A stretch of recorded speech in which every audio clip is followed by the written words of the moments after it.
Hello ladies and gentlemen, welcome to another penny hunt video here on the Penny Hunter channel. We have another box to hunt. I did make sure it was circulated because I've gotten several boxes this week that have been uncirculated. That is part of penny hunting, but this one is good to hunt. It's from a bank I haven't been to too often. I think this is either the third or fourth box I've ever gotten from this bank, and that's going back 2021 as well. If you haven't already, please click the like button below the video. Tell me if you enjoy this video by leaving me a comment and subscribe to my channel if you haven't done so already. We are approaching 700 subscribers and I would like very much for you to be one of the additional 49 subscribers I need to hit that mark. Thank you very much for supporting my channel and I appreciate it. That being said, this will be a 2-box hunt. I'm getting a box on Monday, today is Friday, from a subscriber on the West Coast. He's from California, and he mailed it today. I traded with him, and it will be here Monday. I'm going to hunt this box tonight, and then hunt the other one on Monday, and put the video together. So hopefully that one has some good estimate marks, because that's what I'm looking for. We'll see what's in this box first, and I'll bring you back on our very first find. Our first find is going to come in roll number 4. Going to be a copper Canadian from 1965. It's the first year of this portrait in the year 1965. Pretty nice detail on this one. You almost can see the full tiara. Roll number 7 gives us an interesting find. Look at this beautiful 89D. I was going to show you some other coins, and then this one just caught me. Wow. Thick strike, 1989D. Unbelievable coin right here. You often see a lot of the 89s that are just worn down, very thin. The 89 is, of course, a transitional year. They switched from the regular FG to the flared FG in 89. The streak is over. Roll number 12 gives us our first wheat cent. Looks like it'll probably be from the 50s. 1947 out of Denver, so I was wrong. It's not a very common coin that I find. I do not find a lot of 47Ds, so you know what? I will take it. First wheat cent on the board, 12 rolls in, on pace for 5, but we'll see how that ends. I saw the patina, moved it down. We have an oldie. Roll number 13 gets us on the board again, and this time in the 20s with a nice strike. 1920 Philadelphia, 1929 Philadelphia. Second wheat cent on the board. Same rule, and we're going to have our second Canadian. So the box is heating up. Our first one was from 65. This one's from 79. We'll take it. That's a very, very nice coin. Wanted to bring you in. I believe this will be a wheat cent. I was right. 1947 Denver. So we've already got one of those in the box. And as I said, they're harder for me to find. So I'll take 2.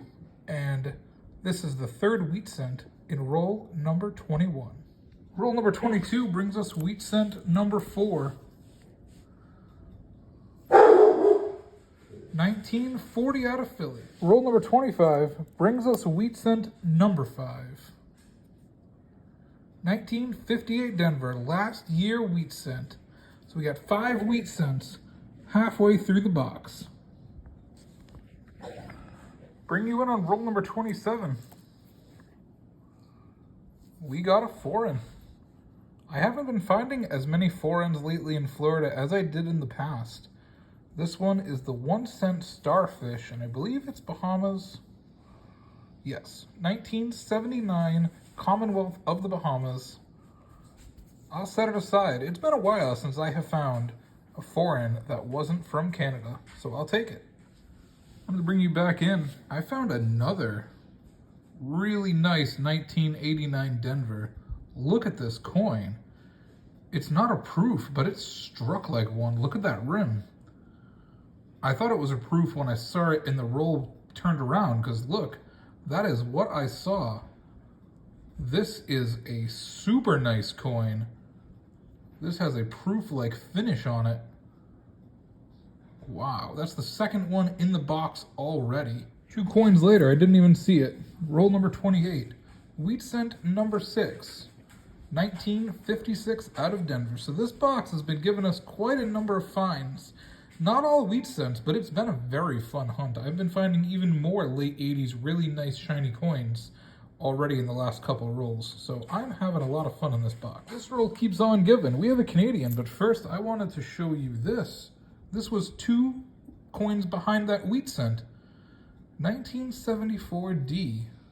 It's got a little gunk right here on the top corner, but other than that, look at this coin, guys. What is going on with this box? It's definitely some kind of collection dump. Somebody just had a really lot of nice coins and dumped them. And again, I don't really go to this bank too often. So hopefully if I ever end up back at this bank, we can find some more really cool stuff. This is like the 4th great coin I have found in this box already. And of course, right after that, like I said, Canadian number 3, and unbelievable, it's a bird cent. I told you in my Connecticut boxes that I don't find a lot of them, and here we go. This box keeps on giving. One of my best boxes I have found in Florida. Not a lot of wheat cents, but a number of good finds, and I really enjoy the variety. Finding wheat cents is great, but I love finding all different kinds of stuff, and this box has definitely delivered that. You can see the individual feathers on this particular coin, and you don't really see that too often. It's in pretty bad condition other than that, but I will take a 1967 bird cent in a Florida box all the time. Roll number 30 brings us wheat cent number 7. It's reverse facing. Guessing it's from the 50s. It is 1957 out of Philadelphia. One more for the board, on pace for over 10. Roll number 35 brings us wheat cent number 8.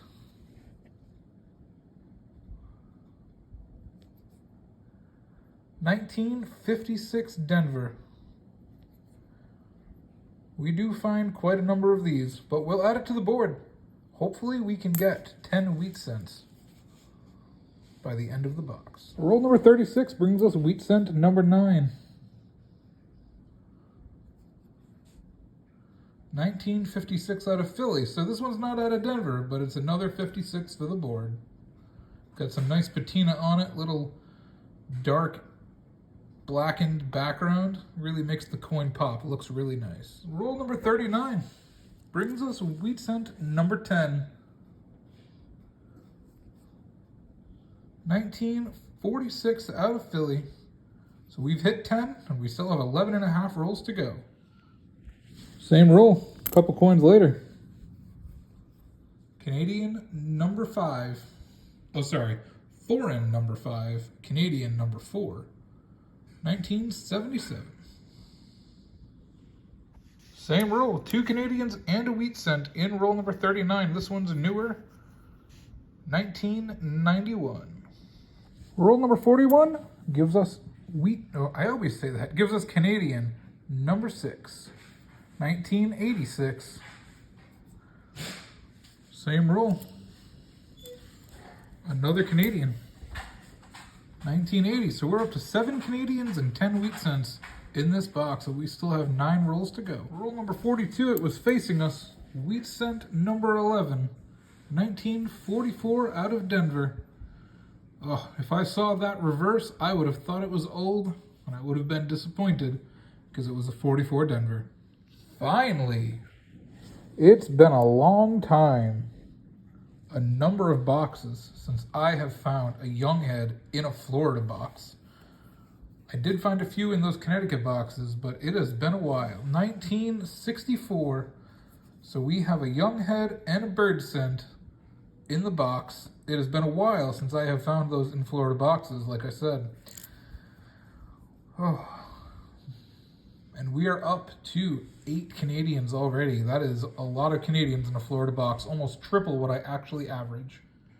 I picked it up because I thought it was a copper cent. It wasn't. Wheat cent number 12, 1934. Really beat up condition. I'll take it though. Another oldie for the box. Roll number 47. Canadian number 9. We're about to do something I don't think I've ever done in a Florida box, if we can find another Canadian. I'm not trying to jinx it, but if we do, we will have double-digit Canadians, and I don't think I've ever done that in a Florida box. I was looking ahead. Do you see what I see? I see it. Wheat cent number 13. The edge of it was just poking out there. Another 56 Denver. This box has had a ton of them. Well, there it is. Canadian number 10 in the box. A 2001 zinc cent, but it is special because I have never had 10 Canadians in a box from Florida. In fact, I've never even had 9. So we have double-digit wheat cents and double-digit Canadians in this box. Very special, awesome box. And the beautiful coins keep coming. Look at this. Ooh. Like I said, I don't keep the 59s unless they look like this. And this one is a beauty. Definitely be keeping this. Very nice, thick, shiny coin. Clearly we have somebody's collection dump. I don't know what they were dumping, but I will take it. Roll number 50 always gives us parting gifts, and actually this was an ender and I didn't even see it. 1949 out of Philadelphia. That gives us 14 wheat cents in this box. Really, really good, strong box here. 10 Canadians, 14 wheat cents, tons of other beautiful finds. If I don't find anything else in the rest of this roll, I'll bring you back for the box wrap-up, but not the video wrap-up, because we're getting another box on Monday. Wanted to talk to you about the coin underneath the scope. It's not an era or variety per se, but it is cool. So we have a 1988 out of Philly, and you can see the die deterioration on that G. They did end up replacing these, and you can find the transitional error where they had the flared G, which is the 1989 reverse, on the 1988 coins. Now what's cool about this is you can start to see where the die began to crack and fade. So this is a coin that preluded the flared G. Now I don't think it's special in itself, but like I said, you can see where the G started to fade away. You got some cracking above the letters. I'm not sure if that is post-mint damage or not, but that is not post-mint damage. That is a die crack. And I think that is super cool. I was trying to find the flared G, and I ended up finding this. And I think it's just as cool because you see the story behind the flared G in this coin and why it exists. And I'm back. It is Monday afternoon. I've gotten the box of pennies from California. He packaged it really well. He had already ripped the top off to show me it was circulated and just wrapped it back up with tape. So this is what we are looking for. This is my very first box ever hunted from California, hoping to get some S mint marks that we don't normally find in our boxes. Historically, California doesn't have a lot of copper, but we'll see what we can find. Maybe we'll get some cool varieties, errors, things like that. I'll bring you back as soon as we get our first find. The end of roll number 3 is going to bring us our first wheat cent. It's a 1953 out of Denver. Hoping to get a couple S-mint wheat cents, like I said, but we'll take a 53 Denver to start us off. Roll number 21, I'm going to bring you back for just our second wheat cent. Haven't had any Canadians. We have had a bunch of S-mint marks and a bunch of 2009s, but I'm bringing you back for only the second time this box. And we got ourselves an S mint mark wheat cent. That's what I got the box for. 1946 S mint marked wheat cent. Excellent find. I will take it. Hopefully we got a couple more in the box. We're just about halfway through. Same roll. It had a friend with it. I saw it, picked it up, thought it was copper. 1942 out of Philly.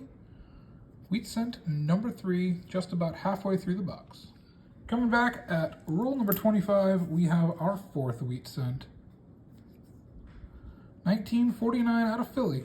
So far, only one S mint marked Wheatie in a box from California. So we'll see what the second half gives us. Right now, 4 wheat cents, 25 rolls. Roll number 26, and the box is catching fire. 1956 out of Denver. That is wheat cent number 5 after having 1 in the first 20 rolls. Roll number 27.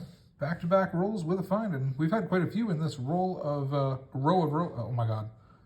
We've had quite a few in this row of rolls. First Canadian found, and it is from the 60s, 1968. Same roll as that Canadian. Roll number 26. We have another wheat cent. I cannot make out a year. Does that say 1917? I can't tell. I think it's a 1917S. Wow, guys. Let me put this into the scope real quick. I'll bring you back, and I want to confirm if that is a 1917S. I can't exactly tell.